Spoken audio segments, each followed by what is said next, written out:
Good morning students.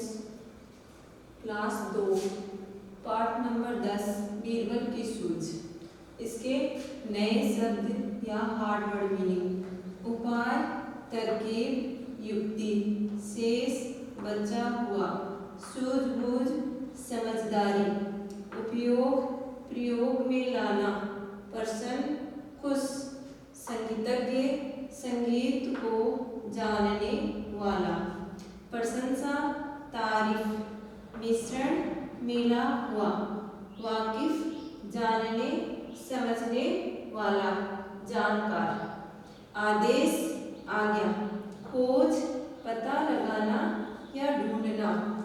अब देखो बच्चों, बीरबल की सूझ इस पाठ से क्या क्या आप सीखते हो, ध्यान से सुनना है। बीरबल अकबर के 9 रत्नों में से एक थे।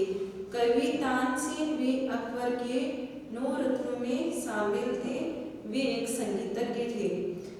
बीरबल अकबर के 9 रत्नों में से एक थे, तो अकबर के 9 रत्नों में से एक कौन थे? एक बीरबल थे। कवि तानसेन भी अकबर के 9 रत्नों में शामिल थे। कवि तानसेन किन के रत्नों में शामिल थे? अकबर के 9 रत्न थे, उनमें कवि तानसेन भी शामिल थे और वे एक संगीतज्ञ भी थे। अकबर के दरबार में बीरबल उनके 9 रत्नों में से एक थे। अकबर बीरबल की सूझबूझ व बुद्धिमानी से बहुत प्रसन्न थे। अकबर बीरबल की कौन सी कलाओं से प्रसन्न थे? अकबर बीरबल की सूझबूझ व बुद्धिमानी से बहुत प्रसन्न थे।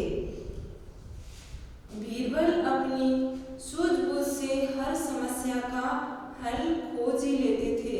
बीरबल अपनी समझदारी से हर समस्या का हल स्वयं ही निकाल लेते थे। इस कारण से दरबार के कुछ लोग बीरबल से ईर्ष्या करने लगे थे।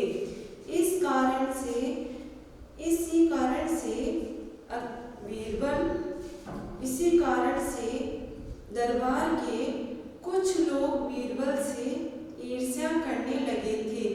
वे बीरबल को अकबर के सामने नीचा दिखाने की कोशिश, कोई ना कोई उपाय खोजते रहते थे। एक दिन अकबर का दरबार लगा था। बीरबल सहित सभी दरबारी किसी बात पर चर्चा कर रहे थे। तभी एक दरबारी उठा और बोला, महाराज, आपको बीरबल की सूझबूझ पर बहुत भरोसा है ना? अकबर बोले, खुद से भी ज्यादा कि मेरे से भी ज्यादा बीरबल पे मुझे भरोसा है। दरबारी बोला, महाराज, मैं बीरबल की परीक्षा लेना चाहता हूँ। अगर वह इसमें पास हो गया तो मैं भी उनकी सूझबूझ का लोहा मान लूंगा। अकबर बोले, लेकिन इसकी कोई आवश्यकता नहीं है कि बीरबल की परीक्षा लेना, इसकी कोई आवश्यकता नहीं है। मैं बीरबल की सूझबूझ और बुद्धिमानी से जानकार हूँ, वाकिफ हूँ।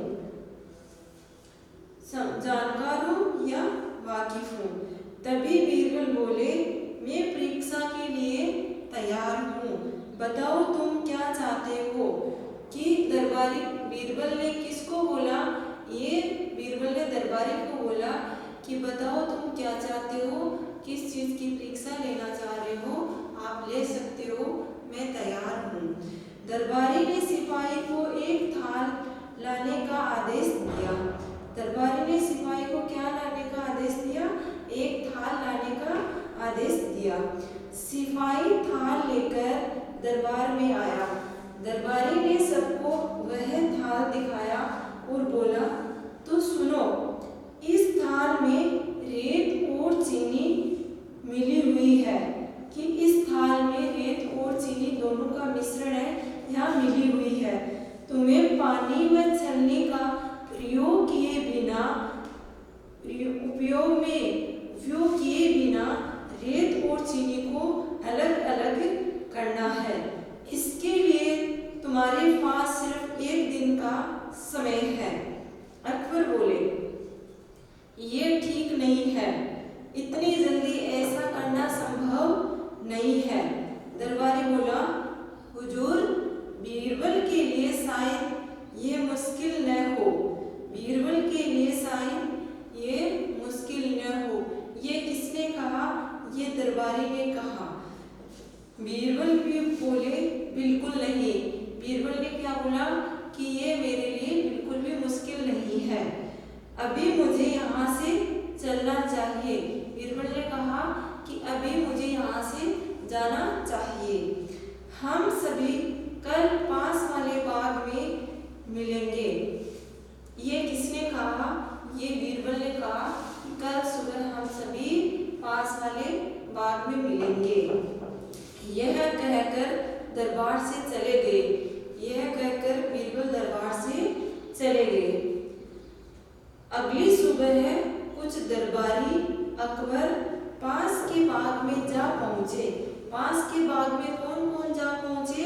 अकबर, दरबारी व अकबर पास के बाग में जा पहुंचे।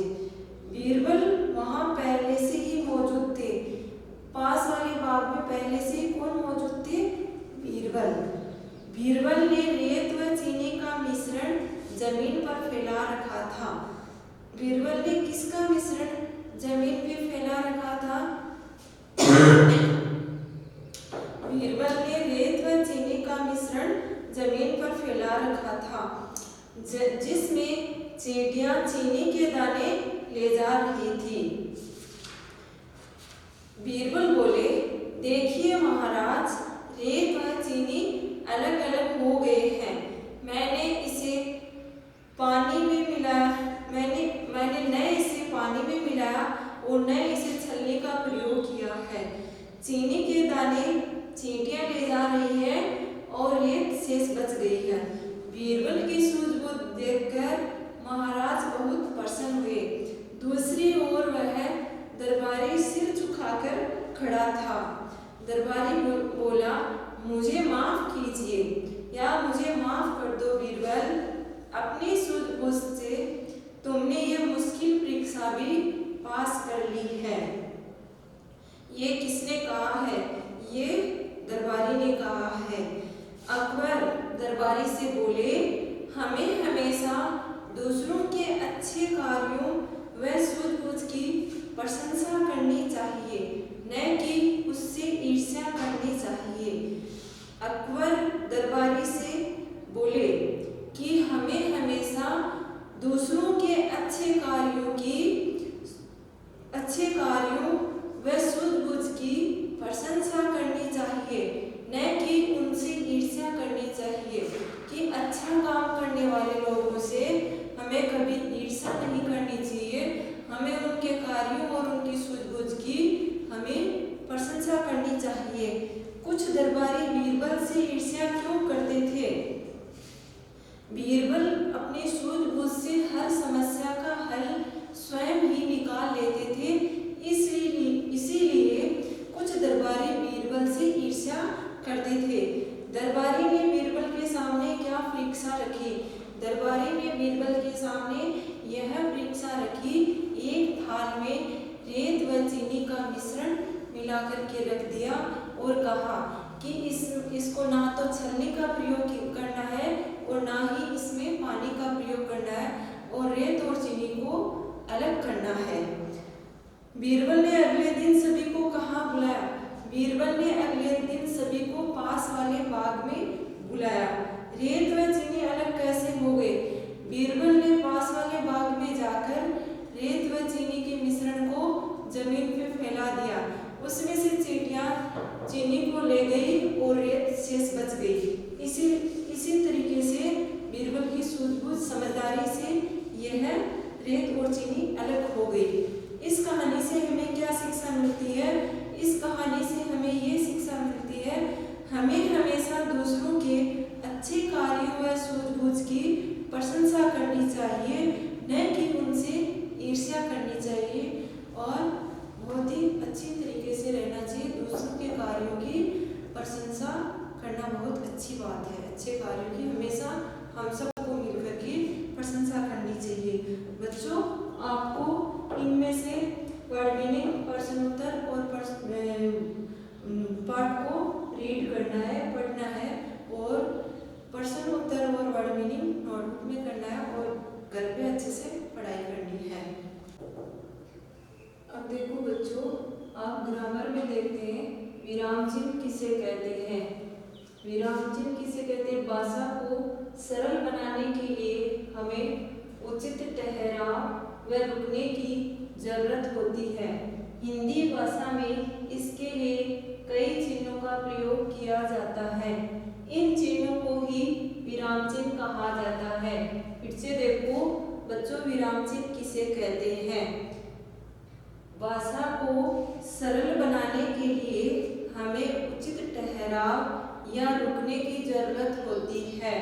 हिंदी भाषा के लिए, हिंदी भाषा में इसके लिए कई चिन्हों का प्रयोग किया जाता है।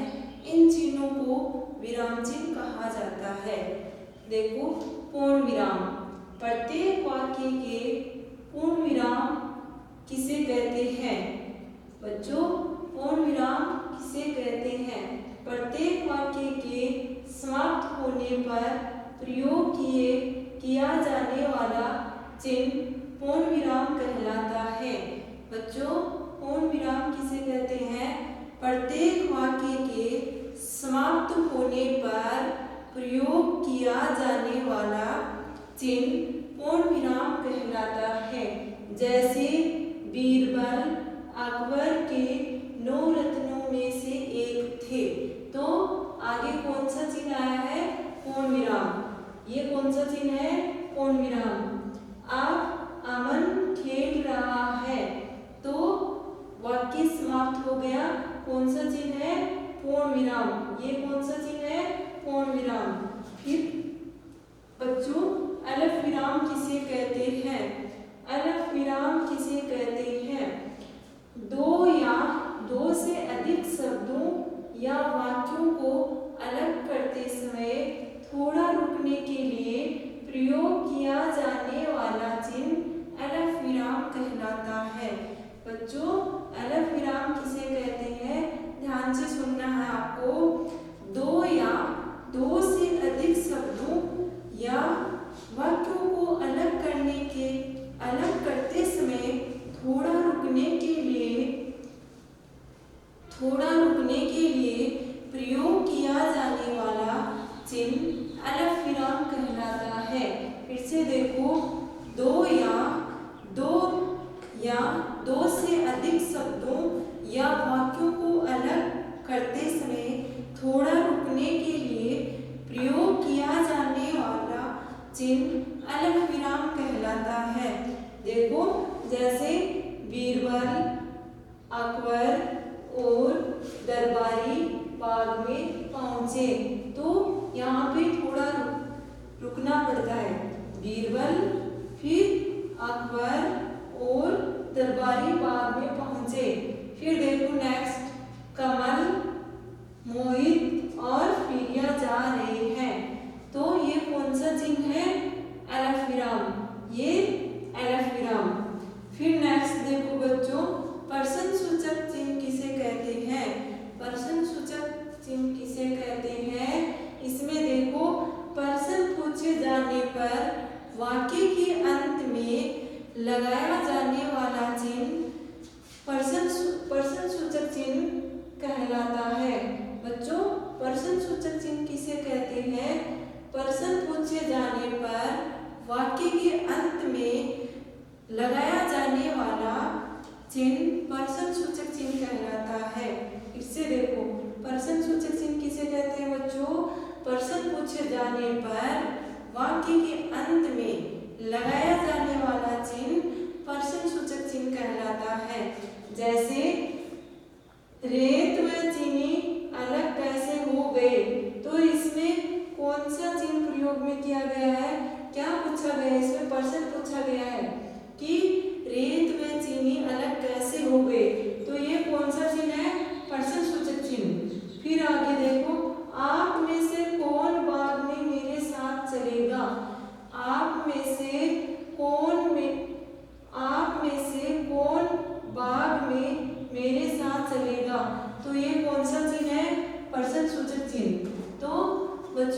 आपको ये विराम चिन्ह, पूर्ण विराम, एलएफ विराम, प्रश्न सूचक चिन्ह अच्छे से पढ़ना है और अच्छे से नोटबुक में सुंदर हैंड राइटिंग में कार्य करना है और साथ में याद भी करना है और आपको घर पे अच्छी पढ़ाई करनी है। ओके।